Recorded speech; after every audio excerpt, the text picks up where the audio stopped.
उभरंदे ई सिज पिरी जे न पसंदियूं, उभरंदे ई सिज पिरी जे न पसंदियूं, कढी ॿेई ॾिज अखड़ियूं कांगन खे।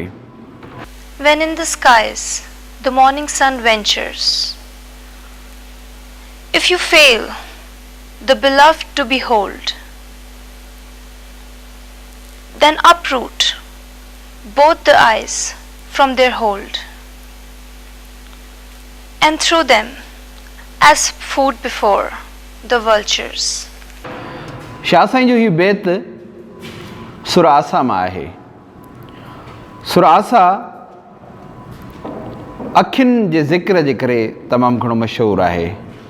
हिन सुर में शाह साईं मुख़्तलिफ़ हवालनि सां अखियुनि जो ज़िक्र कयो आहे। अखियूं अलल सबाह दोस्त देखण आयूं, उभेंदियूं अरदास में ॿी न कंदियूं का, रचंदियूं री पा परचंदियूं पिरियसी, या नेरानाई नेण नई आछज पिरीअ खे, सतर खाधा सेण जे ॾिठो मुंहुं महबूब जो। या ही बैत जेको असां पढ़ूं पिया त उभरंदे ई सिज पिरी जे न पसंदियूं, कढी ॿेई ॾिज अखड़ियूं कांगन खे। With the rising sun, if your eyes could not seek your beloved, uproot both of them and throw the cross.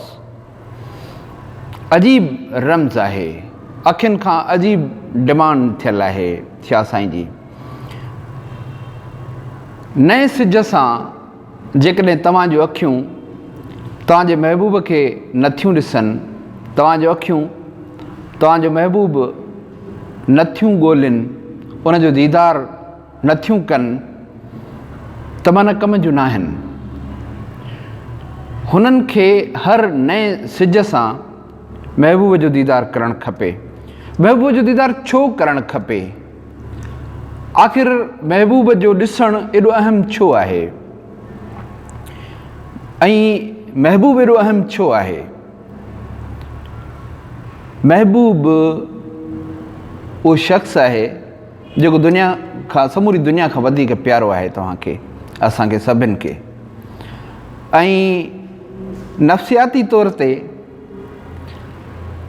जेका शइ तव्हांखे प्यारी आहे, जेका शइ असांखे प्यारी आहे, उहा जेकॾहिं हर नए सिज सां असां ॾिसूं त असांजो उहो ॾींहुं सभाॻो ऐं भागवंद लेखियो वेंदो। असां मुख़्तलिफ़ कैफ़ियतुनि मां गुज़रूं था।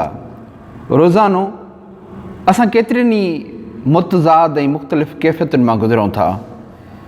कॾहिं प्यार जे मरहलनि में आहियूं, कॾहिं सोच, कॾहिं ॻणती, कॾहिं फ़िक्र, कॾहिं यादि, कॾहिं सिक, मुख़्तलिफ़, कॾहिं ग़मे दुनिया, कॾहिं ग़मे जहां, त कॾहिं ग़मे रोज़गार, ऐं कॾहिं दिलि जो दर्द, दिलि जो उहो दर्द जेको दिलि वारनि सां मनसूब आहे। त शाह साईं जो इहो चवणु त जेकॾहिं हर नए सिज सां तव्हां पंहिंजो महबूब नथा ॾिसो त यकीनन तव्हांजो ॾींहुं सुठो न गुज़रंदो।